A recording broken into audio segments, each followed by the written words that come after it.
News forward चॅनलमध्ये आपले स्वागत आहे। आताची सर्वात मोठी ब्रेकिंग। जाफराबाद येथील मिरची व्यापाऱ्याचा खून करणाऱ्या दोघा संशयितांना 4 दिवसांची पोलीस कोठडी।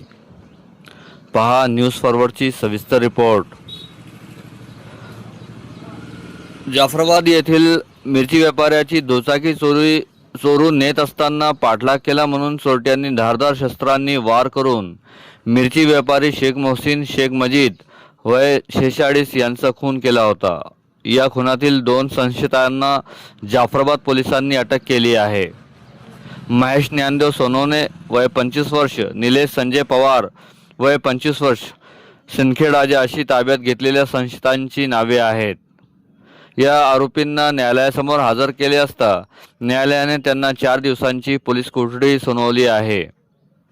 मिरची व्यापारी शेख मोहसिन यांच्या खुनानंतर आरोपी फरार झाले होते। ही कारवाई पोलीस निरीक्षक सतीश जाधव, उपनिरीक्षक राजधर पठाळे, विजय जाधव, महेश वैद्य, ओम प्रकाश नागरे, संदीप भागिले यांनी केली आहे। या घटनेत शेख साहिल शेख मोबीन गंभीर जखमी झाला होता।